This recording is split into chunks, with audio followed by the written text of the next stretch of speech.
I was halfway through reorganizing the studio shelves when the email came in. The subject line read, "Reallocation update." From Daniel. No greeting, no explanation, just a single line in the body of the email. "I've moved the foundation funds into another account. It's safer this way." Attached below was a photograph, blurry but unmistakable.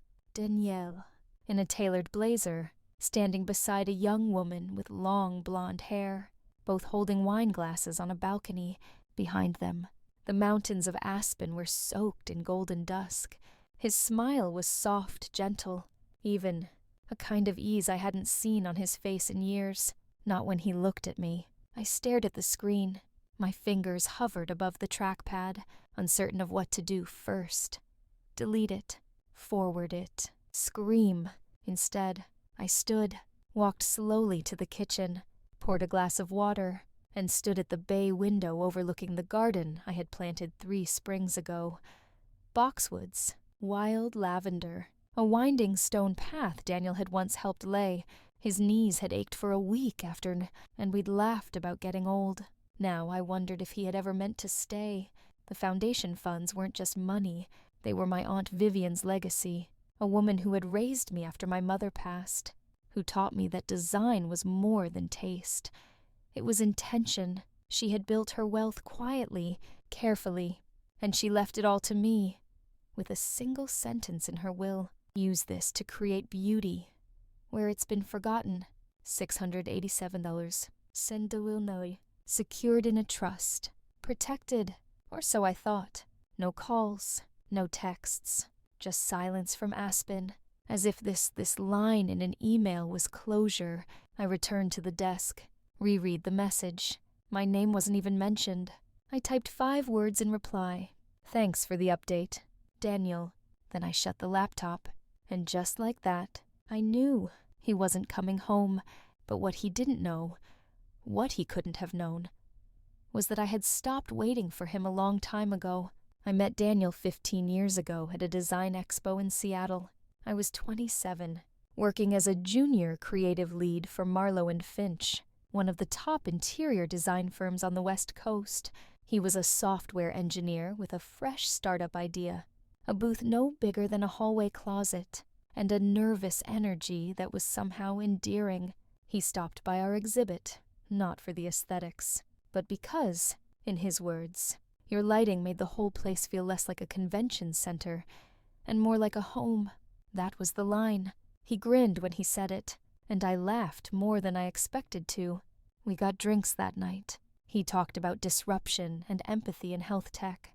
I talked about texture and space and how the right color can silence a room. Within 6 months, we were inseparable. Within 2 years, we were married. The house on Hawthorne Street was our first big project. A faded Victorian with creaking floors, warped crown molding, and the kind of bones that whispered potential. We tore down, built up, painted, scraped, and replanted. Every room had a story, every corner a compromise. The teal tile in the guest bathroom that I insisted on, the open kitchen layout he fought for. To us, the house was never just a place to live. It was proof we could build something together. That belief stayed strong for a while. But things shift, slowly at first. Then all at once, my Aunt Vivian fell ill just after our 10th anniversary. Ovarian cancer. Stage wife. I spent long months in Vermont caring for her, while Daniel's company doubled its staff and closed its first major funding round. He visited once. Vivian passed the following spring. In her will, she left me everything, nearly $700.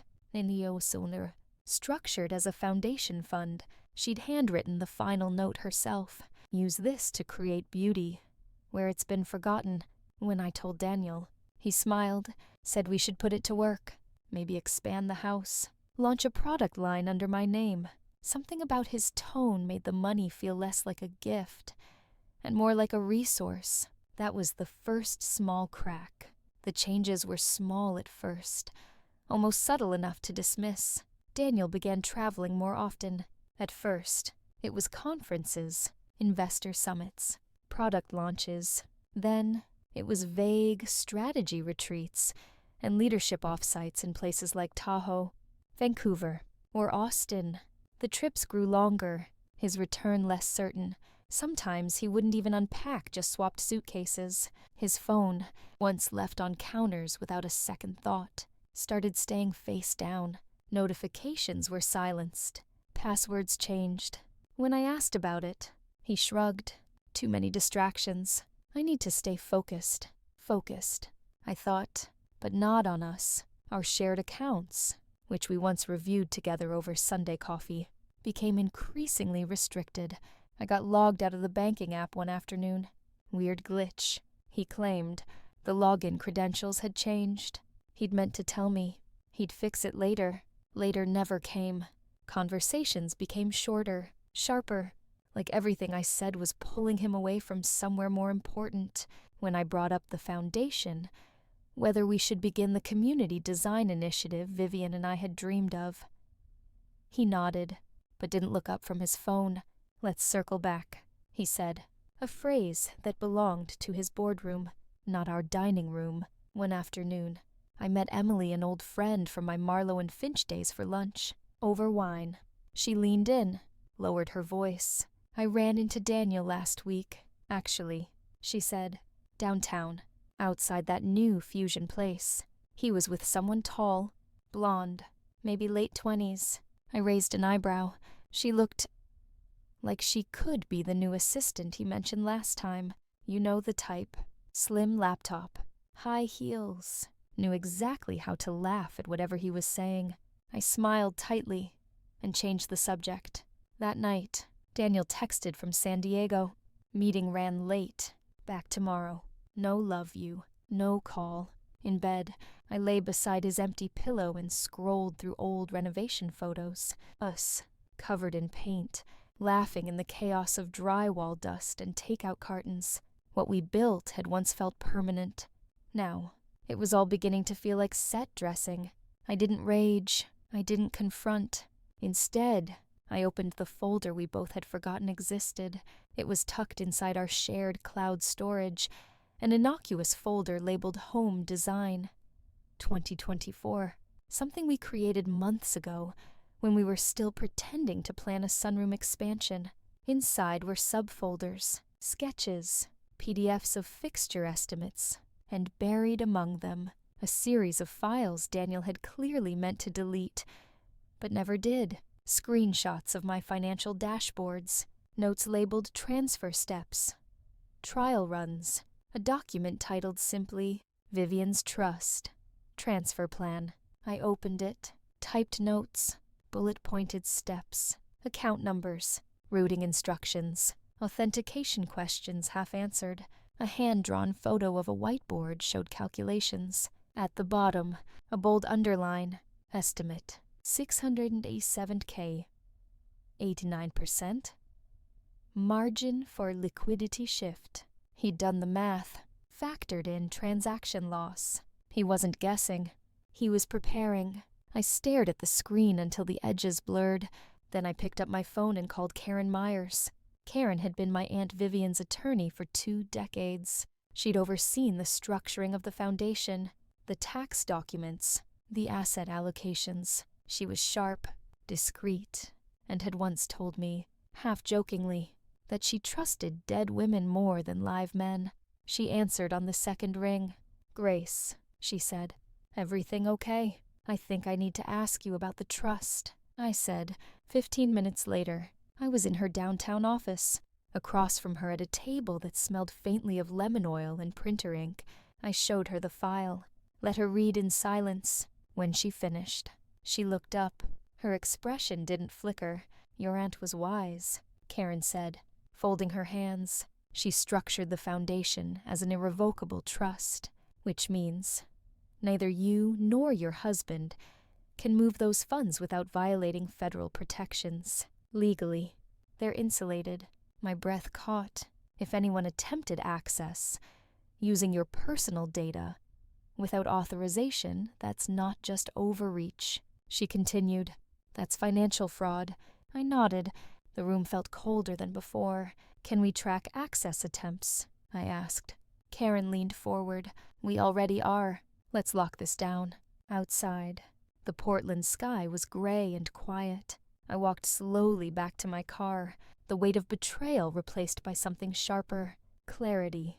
It started with a strange charge on our joint account of $4, 200 transfer, labeled simply as vendor payment, except we hadn't hired any vendors.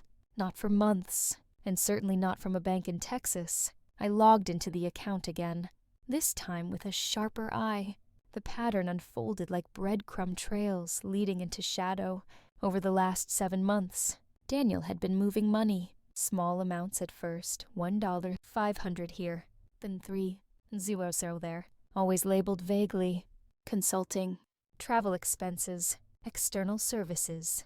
But as the months went on, the amounts grew bolder. One transfer had cleared at $47,000 just 2 weeks prior. All of it funneled into an unfamiliar external account, Northern Art Credit Union.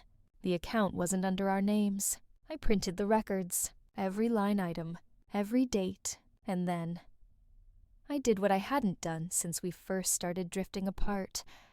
I opened Daniel's email. I didn't need to snoop. We still had a shared business calendar for our foundation proposals. He'd linked his work trip schedule to it last year and forgotten to remove it. That's when I saw it. A week blocked off in Austin. No meetings listed. Just research and rejuvenation. Out of instinct, I opened my browser and searched for luxury rentals in the city. On the second page of results, I found it. A penthouse loft in downtown Austin. Glass balcony. Private elevator. Full concierge service. The tenant name was encrypted through a management company, but the emergency contact listed on the lease was Morgan. Daniel. I closed my laptop. Later that afternoon, I saw Walt, our neighbor from 2 doors down, tending to his flower beds. Walt was a retired carpenter, built half the porches in our neighborhood, and noticed everything without ever seeming nosy. Walt, I called gently, walking over. This is a little awkward, but have you seen anyone at our house while I was away these past few months? He wiped his hands on his flannel shirt, thought for a moment. Yeah, tall guy, blonde hair, drove a charcoal SUV, picked up Daniel a few times when you were out of town. Did you happen to get a license plate? He nodded, wrote it down after the 3rd time. Just in case, just in case. My gut tightened. The facade was cracking fast, and Daniel hadn't realized the storm was already overhead. I didn't wait another day. That evening, I compiled everything Daniel's email. The bank transfers, the screenshots from our cloud storage, the lease document from Austin, and Walt's handwritten note with the license plate number. I labeled every file meticulously, as if organizing the debris of something once sacred. Then I sent them to Karen with a short message, time to escalate. By morning, she replied with a name, Meredith Cole, a top-tier family law attorney who specialized in high-asset divorces and financial misconduct. She's discreet, surgical, and doesn't blink. Karen wrote, You'll like her. I did. Meredith's office sat on the 10th floor of a restored brick building, overlooking the Willamette River. Her conference room was all glass and clean lines, with no pictures on the walls. Just a view that stretched wide and quiet. Like calm before trial, she offered coffee, which I declined. I wanted clarity, not comfort. As I laid out the documentation on her table, she listened without interruption. Her eyes didn't widen at the dollar amounts, the deception, or the assistant with the Austin address. She only took notes, concise, sharp, bullet-pointed. When I finished, she leaned back in her chair. He's made mistakes, she said plainly, and he left a trail. What are our options? I asked. We can file for divorce immediately. With these documents, we can cite marital financial fraud. Oregon allows for fault-based claims when misconduct is involved, especially in high-value trust-related cases. Will the foundation be safe? It's untouched, she confirmed. Irrevocable means untouchable, unless he wants to try his luck with the IRS and a federal judge. But we're not just defending what's yours. Grace, we're going to show what he tried to take. She slid a draft petition across the table. I read the first line aloud, quietly. Petitioner seeks dissolution of marriage on grounds of intentional concealment and misappropriation of marital funds. My hands didn't shake as I signed it. This won't be pretty, Meredith warned. Neither was what he did. As I left her office, the river glinted in the early light, calm on the surface, but I could feel the current shifting beneath. Daniel thought this was a game of quiet exits. He had no idea I'd just entered the courtroom. Daniel called me 3 days after the petition was filed. No hello, no apology. Just, let's not make this messy. Grace, we both made mistakes. I was standing in the kitchen when the call came through. The same kitchen we'd remodeled together, white quartz counters, navy cabinets, pendant lights we'd argued about for weeks. I put him on speaker and leaned against the island. You mean the mistake where you systematically siphoned money from our joint account? I asked. Or the one where you tried to hijack a trust fund protected by federal law? He sighed, as if I were the one being unreasonable. You're emotional right now. I get it. But this doesn't have to turn into war. I walked to the living room, glanced at the manila folder on the coffee table labeled neatly, Evidence, D, Morgan. Inside, screenshots, bank records, lease documents, and Walt's notarized statement. You're worried about a war. Danielle, I said calmly. You already started it. I'm just showing up in uniform. There was a pause on the line. I imagined him pacing somewhere sterile and expensive, the way he did when investors pushed back. He always hated losing control of the narrative. I've spoken to legal, he said finally. They're drawing up a settlement. Equal split. Clean break. I almost laughed. You mean I keep the ashes, and you get the match? Grace. His voice dropped, softened. It wasn't supposed to happen like this. Things got complicated. You forged a plan to reroute a charitable trust. I replied. That's not complicated. That's criminal. He went silent. I have the logs. Danielle. The IP addresses. The transfer attempts. I know about the penthouse in Austin. I know who lives there. Another long pause. Then, she's just someone who listened. So was Karen, I said. Except she's a lawyer. I heard the edge in my own voice. Not rage, but precision, cold and clean. You should have talked to me, he said quietly. You should have stayed married to me. I replied, now you'll stay accountable instead. I ended the call. He wanted clean. I wanted truth. And truth was never tidy. Daniel did what men like him always do when cornered. He lawyered up.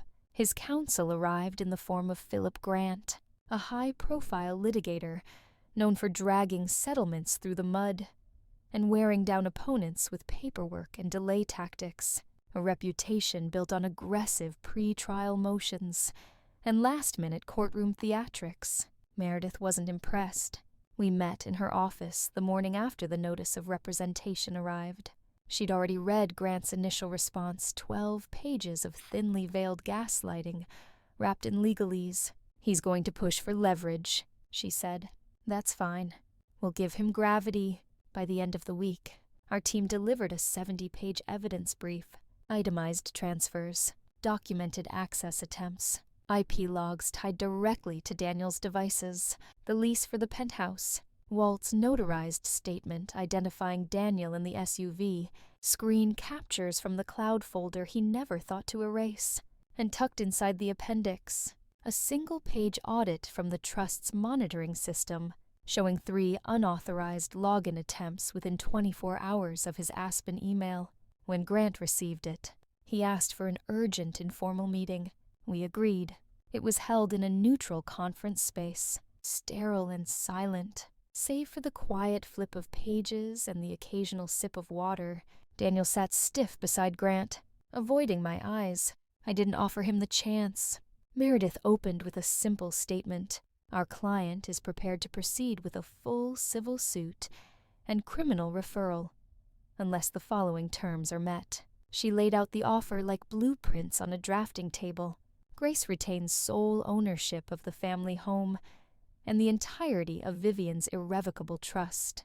Daniel returns $86, Zaido half the withdrawn joint funds within 5 business days. He signs a non-disclosure agreement, binding him from discussing the marriage, the divorce, or any details of the financial misconduct with any party, public or private. Grant asked for a private moment with his client. When they returned, Daniel's face was drained of its usual composure. "My client accepts the terms," Grant said. It wasn't victory I felt. It was silence. Clean, hard-earned, unshakable silence. I sold the house in early spring. The porch was still wrapped in jasmine vines we'd planted together, and the hydrangeas along the walkway bloomed brighter than I remembered. A young couple bought it, a graphic designer and a teacher, newly married, starry-eyed. They loved the breakfast nook, the restored banister, the deep bathtub. They didn't ask why I was leaving, and I didn't offer it. I kept one thing, the chair. It was an old, overstuffed reading chair, navy blue, worn along the arms, stitched up once after Daniel spilled wine during a dinner party. I placed it in the corner of my new loft, beneath a wide window overlooking downtown Portland. The rest of the space was intentionally sparse. Clean lines, open light, polished concrete floors. Every piece of furniture I brought in had to earn its place. Starting over meant designing space, not for memory, but for peace. With Karen's help, I restructured the foundation Vivian had left me. We turned it into a scholarship fund for underprivileged girls, pursuing careers in interior design. The first recipient was a 17-year-old from Eastern Oregon, whose application essay ended with the words, "Design saved me when nothing else did." Vivian would have adored her. One afternoon in May, I returned home from a site visit to find an envelope slipped through the mail slot. No return address, no handwriting. Inside was a folded check for $95, in a slip of paper, with 5 words written in neat block letters. The rest, I was wrong. No signature, but I didn't need one. I sat with it for a long moment, then filed the check into the foundation's endowment folder without ceremony. That evening, I walked across town to an art gallery, opening my first night out in months without an agenda or a client. A friend had promised it would be full of light, and people who still believed in color. On the way, I passed a florist and bought a single white hyacinth. At the door to the gallery, I paused, checked my reflection in the glass. Then I stepped inside. It wasn't about revenge. It never had been. This was about design, and the most powerful thing we ever get to redesign is our own future.